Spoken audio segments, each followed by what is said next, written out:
You ever notice how money is like some weird finish line that nobody ever actually reaches? They tell you, oh, work hard, save up, and one day you'll make it.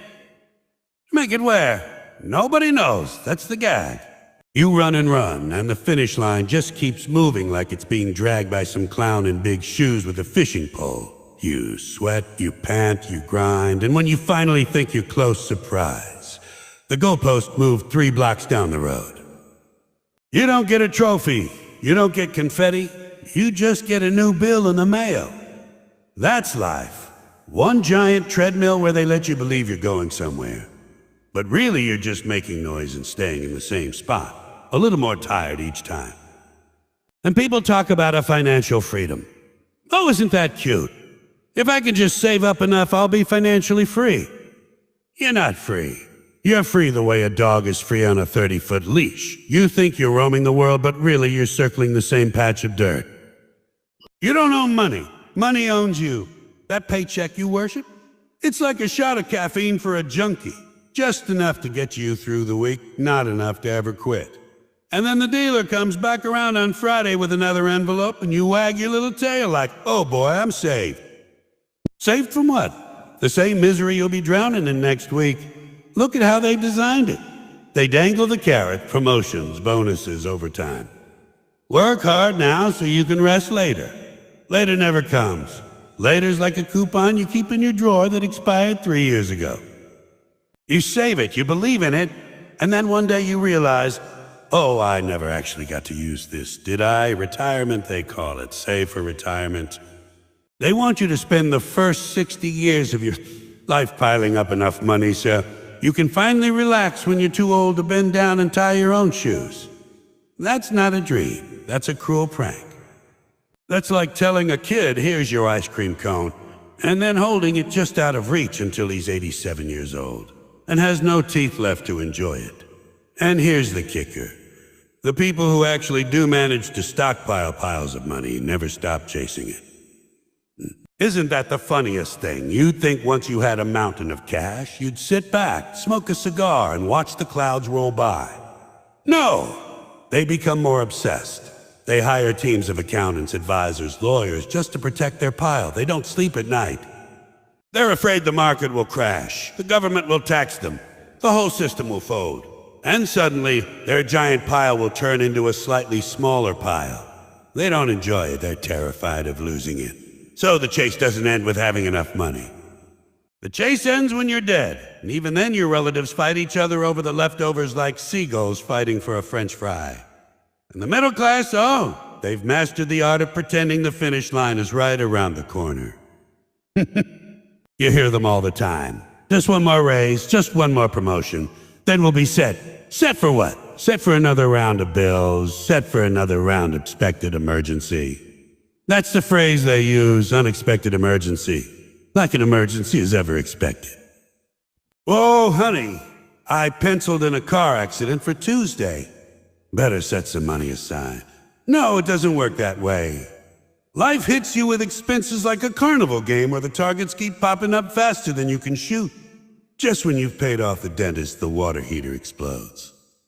Pay off the water heater, the car needs new brakes. Fix the brakes and the kid needs braces. The braces are barely off, and now you need a new roof.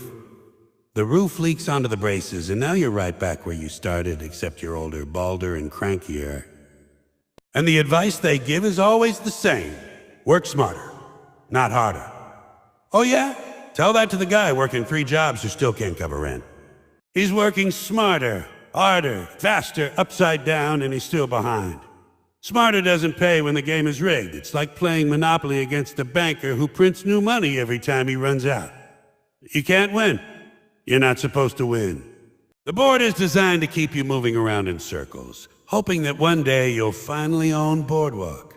And meanwhile, the guy running the game already owns the whole board, and he's laughing while you mortgage your last property just to stay alive. What cracks me up is how people confuse money with happiness. They say, money doesn't buy happiness. Of course it doesn't, but you still need enough to rent it once in a while. Happiness in this system is like a motel room with a coin-operated bed. Put in your quarters, enjoy your little vibrations of joy, and the second you run out of change, the shaking stops. Then you're just lying there on a stiff mattress wondering what went wrong.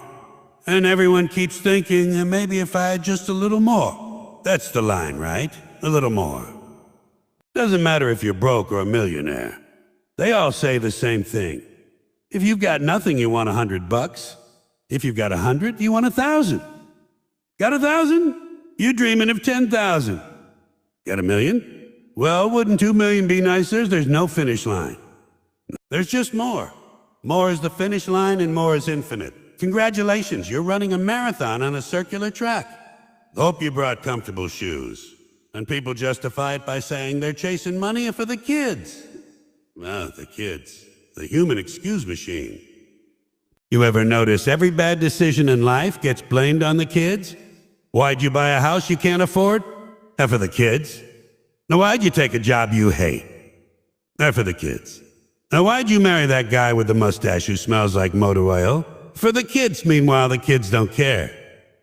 The kids don't need a 5-bedroom house with granite countertops. They'd be just as happy in a cardboard box as long as it had Wi-Fi and a place to charge their phone.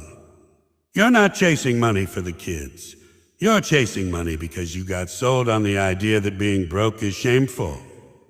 You don't want the neighbors to see you struggling, so you disguise it as noble sacrifice. And if you're not doing it for the kids, you're doing it for a security.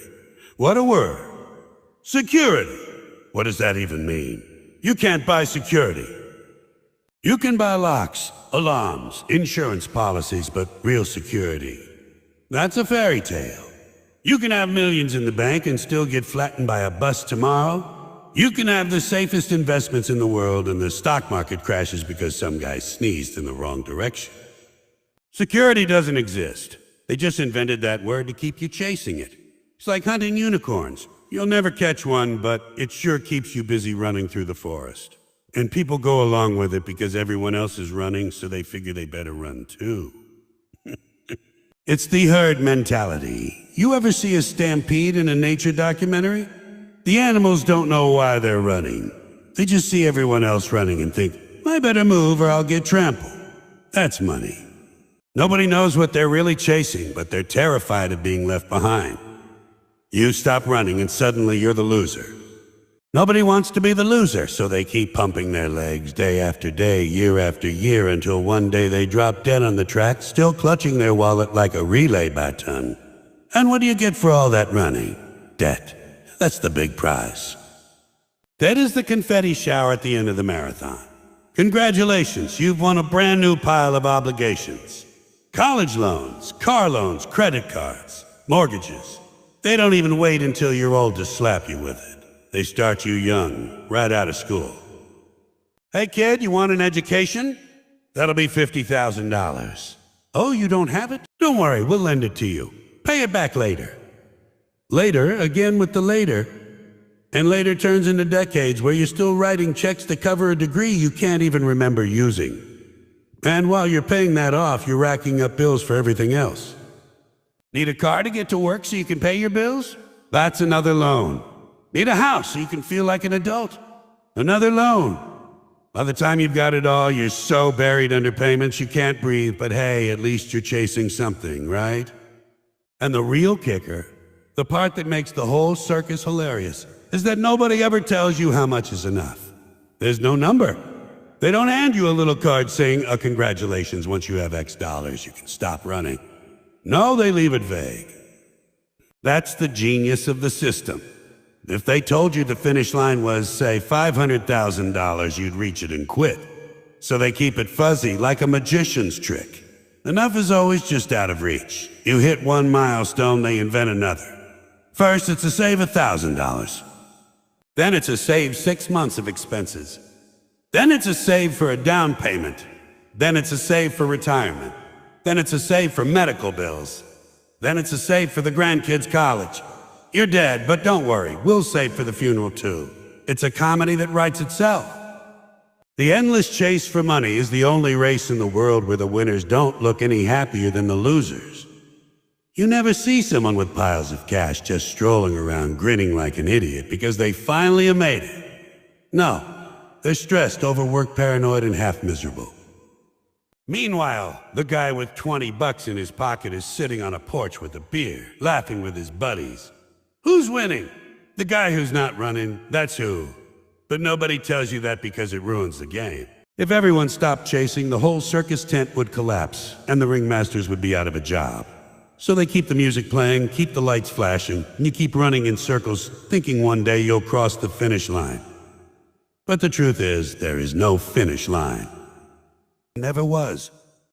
You ever notice how people keep acting like money is the key to everything? Like life itself is locked inside a vault and all you need is the right size stack of bills to open it.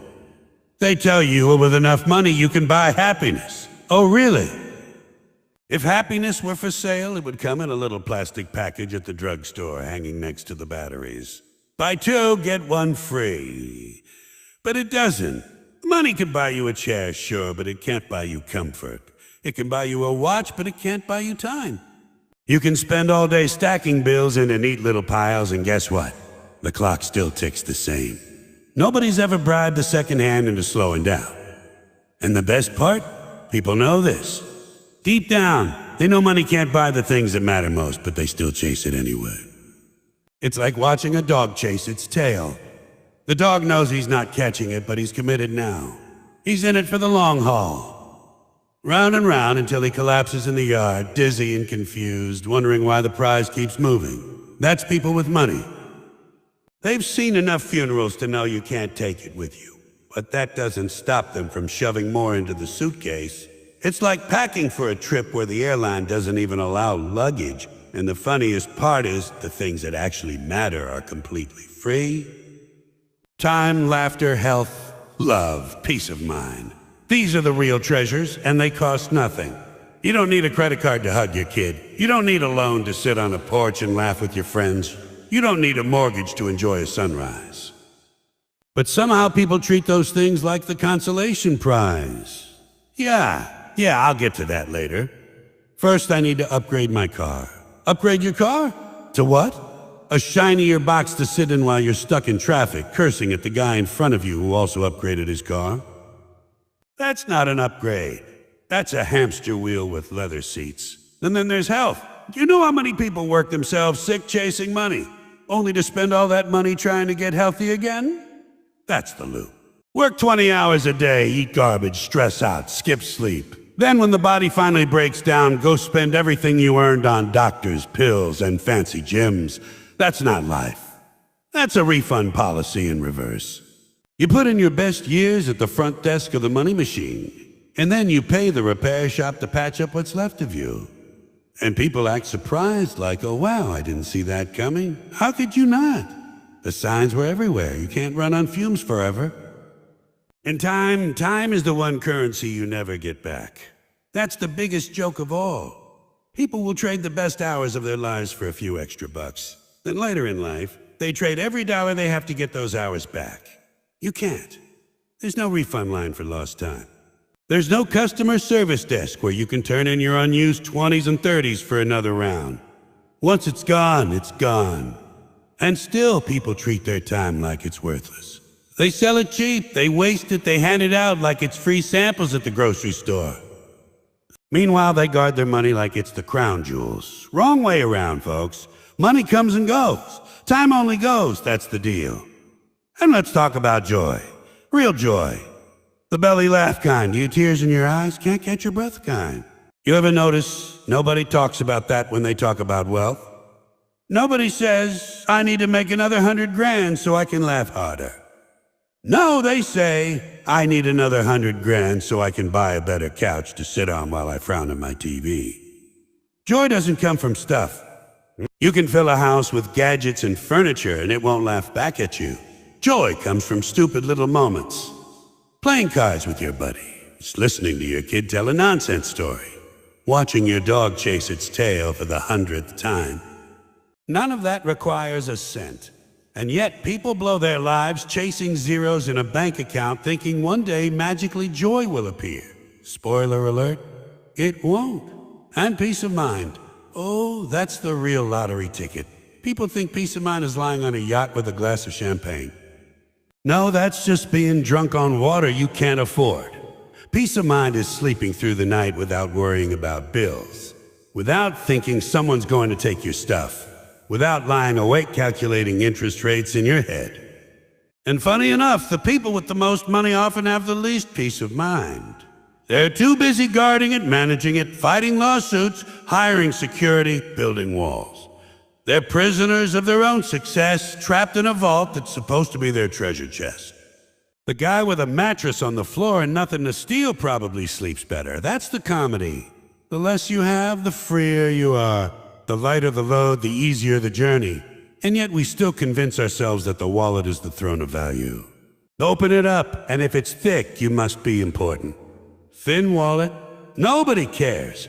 But a fat wallet doesn't make you wise, kind, funny, or loved. A fat wallet doesn't mean your kids respect you, or that your partner wants to spend time with you, or that you'll be remembered fondly when you're gone. All it means is that you had more receipts to keep track of.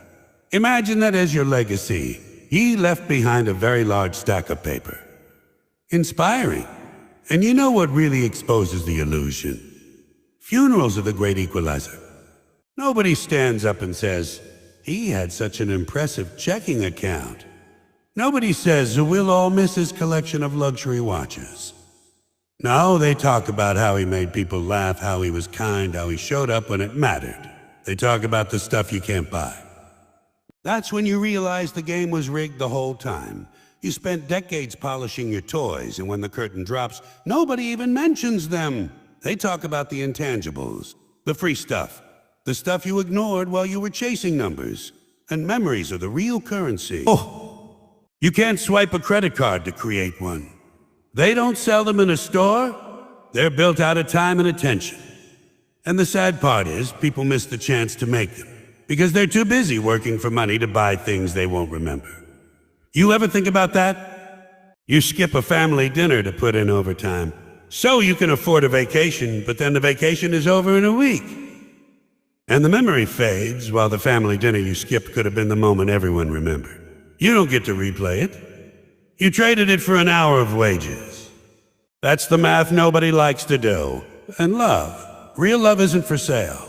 Oh, sure, you can buy attention, you can rent company, you can lease affection, but love, the real thing, can't be purchased. It's either there or it isn't. And if it's there, it doesn't care if you're broke. It doesn't care if your shoes are old, or your car rattles, or your couch has a stain. If it's real, it shows up anyway. And if it isn't real, no amount of diamonds or vacations will make it so.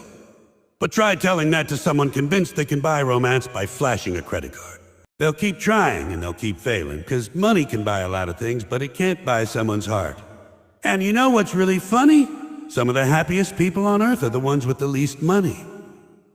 You see them sitting outside laughing, telling stories, making do with whatever they've got, and they're content. Meanwhile, the guy in the mansion is pacing around his marble floors, worried about stock prices. Who's richer? The one with peace of mind. The one who can actually enjoy the moment. And that's the punchline, the joke that keeps repeating. The value isn't in the wallet. It's in the moment, in the laughter, in the people around you, in the things you can't put a price tag on. And every once in a while, you see someone figure it out. They walk away from the rat race, they downsize, they simplify, and suddenly they look 10 years younger. Why?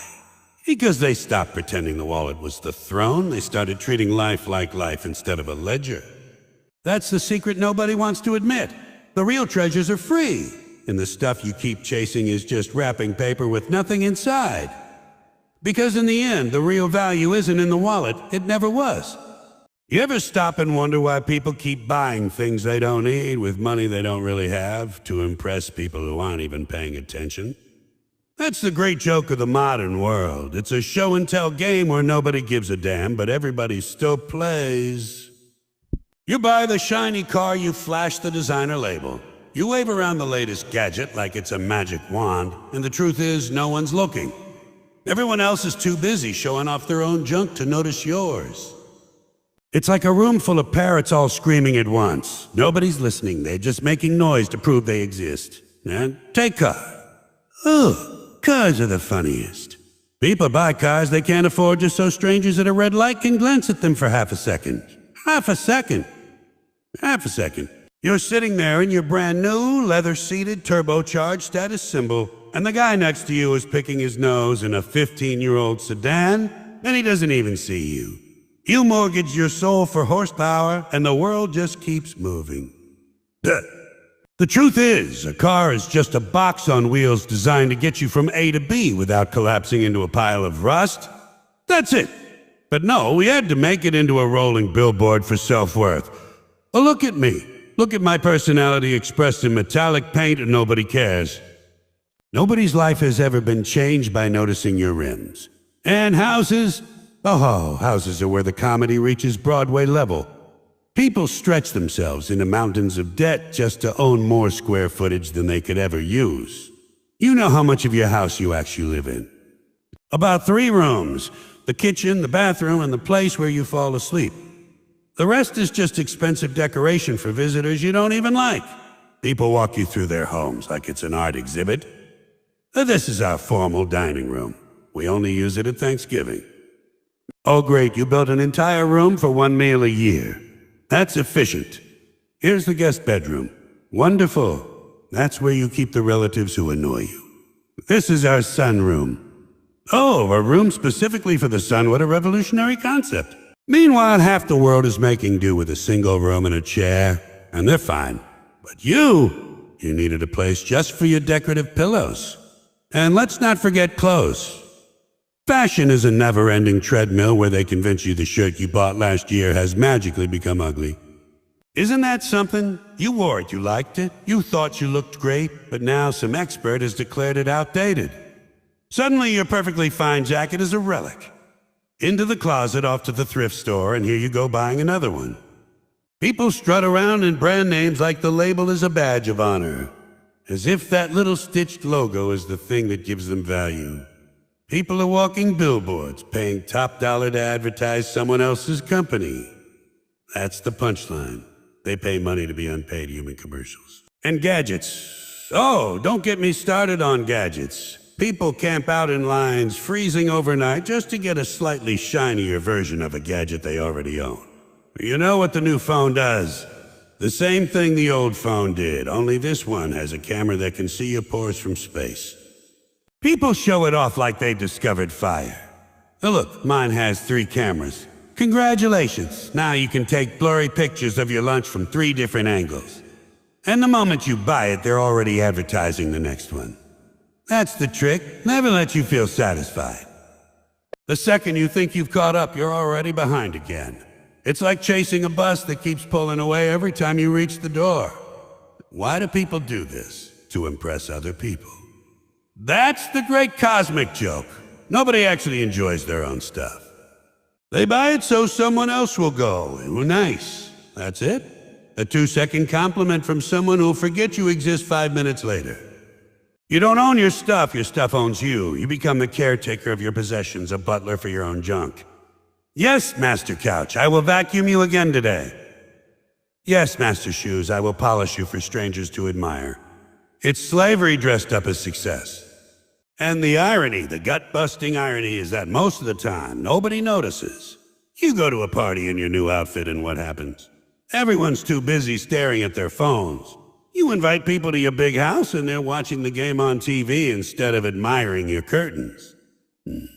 You buy the flashy car, and half the time it's stuck in traffic, bumper to bumper with all the other flashy cars.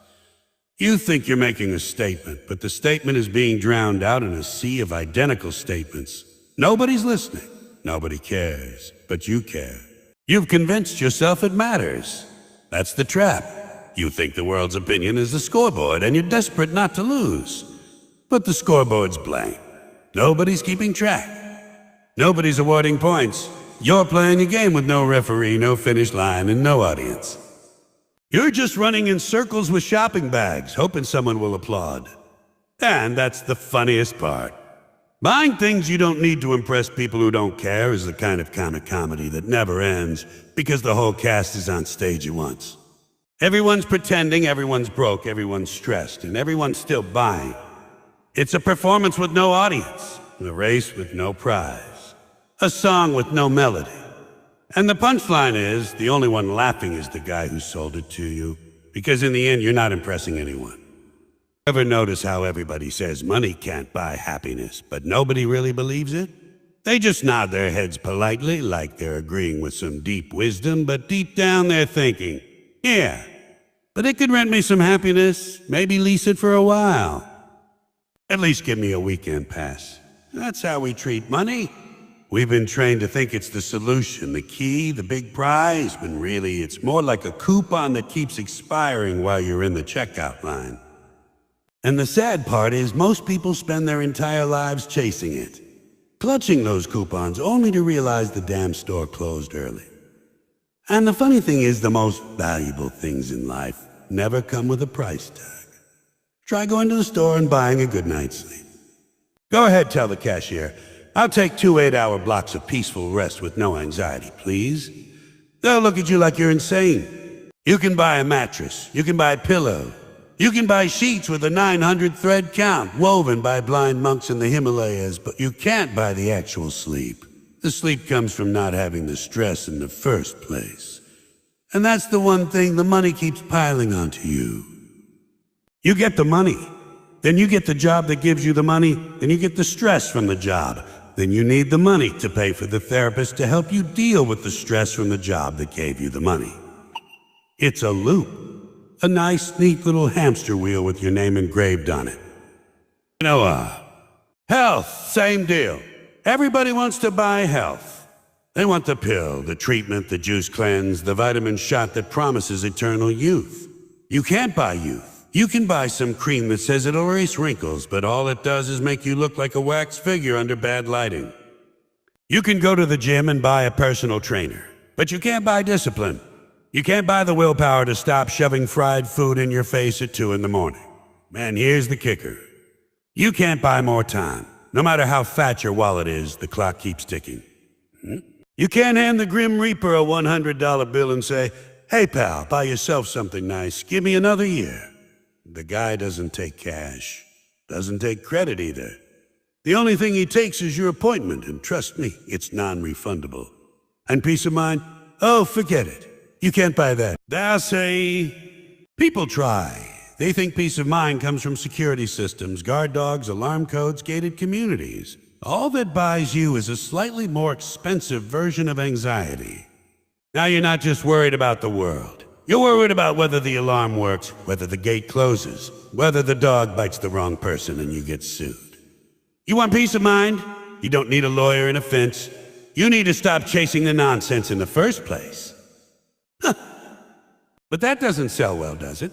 Nobody makes commercials that say, hey, stop buying things you don't need and you'll feel better.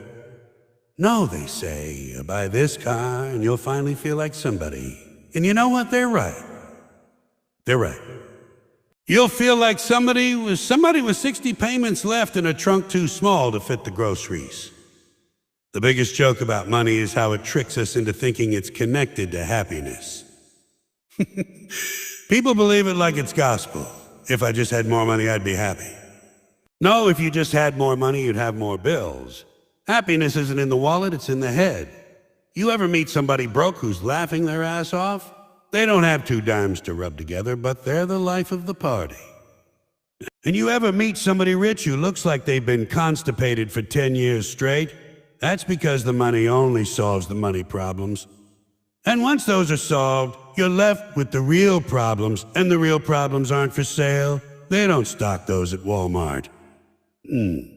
Think about joy, real joy. The kind you get from a belly laugh with friends, from sitting around telling stories, from playing with your kids or your grandkids, or even just from sitting in the park feeding pigeons and watching them fight over breadcrumbs like tiny feathered mobsters. You can't swipe a card for that. You can't go online and add it to your card. It doesn't ship in 2 days. It doesn't come with a warranty. And yet, that's the stuff people remember when they're old. Nobody on their deathbed ever says, you know what I regret? Not buying that 3rd blender in 1987. No, they say, oh, I wish I spent more time with people I cared about. And then you realize all the chasing, all the scrambling, all the hustling, it was for paper that got left behind in a drawer somewhere. Money's a tool, but we treat it like a religion. People pray to it. They kneel before it. They think it has the answer. But it's like praying to a hammer. A hammer's only good if you know what you're building.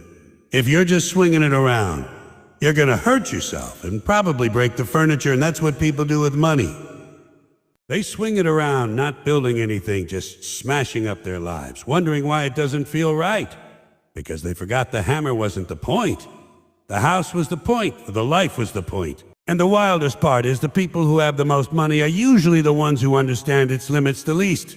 They keep piling it up, as if one more stack is going to fill the hole inside them. But the hole isn't in the wallet. It's in the heart, in the mind, in the soul, in whatever part of you keeps you up at night when everything's quiet. And no matter how many zeros you add, the hole doesn't care. It just stares back at you, yawning wider. Because the hole doesn't want money, it wants meaning. We've all seen it. Folks with enormous houses. So big they need a map to find the bathroom. And yet they're lonely. They've got 10 rooms and no laughter in any of them. They've got cars that could outrun the cops in 3 states, but nobody to ride shotgun. They got closets stuffed with clothes, but nowhere to go. And you realize it's not about the stuff. It was never about the stuff. It was always about the moments. The moments when you felt alive. And moments don't come with receipts. Here's another one, love. Try buying love. Not the rented version, I mean the real thing. You can. You can buy a date. You can buy attention, you can even buy a wedding if you want to go through the motion. But the actual connection, the spark, the thing that makes your heart feel like it's doing somersaults in your chest, you can't buy that. It either happens or it doesn't. And it usually happens when you're not looking for it, when you're not trying to buy it, when you're too busy laughing at some dumb joke. That's when it shows up. And the funny part is, the people who try to buy it the hardest usually end up the loneliest. Because money can get you company, but it can't get you companionship. And isn't it hilarious how the people who brag the most about money are usually the most boring? They think flashing a wad of cash makes them interesting, but it just makes them predictable. You know what they're going to say, you know what they're going to do, and you know they're going to keep looking over your shoulder to see if someone richer walked in. Real value is in the stories, in the laughter, in the stupid little moments that make life worth living. You don't need a bank account for those. You need a pulse. At the end of the day, money's just paper. It's a bunch of fancy IU dressed up with pictures of dead guys. And yet, people kill themselves chasing it, as if the dead guys on the bills are going to congratulate them at the finish line. Yeah, congratulations, you did it. You missed out on half your life, but here's another piece of paper with my face on it. What a scam. The joke's been on us the whole time. Because while we were chasing the paper, the real treasure was slipping by. Time, love, laughter, health, peace of mind. And none of it was ever for sale. So if you want to know the real value in life, check your wallet and put it back in your pocket, and look around. Look at the people. Look at the sky. Look at the little things you can't buy, but somehow always remember. That's the stuff that mattered. That's the stuff that lasts. And if you spend your whole life chasing the money, you'll find out the punchline the hard way. The real value isn't in the wallet. It never was, and it never will be.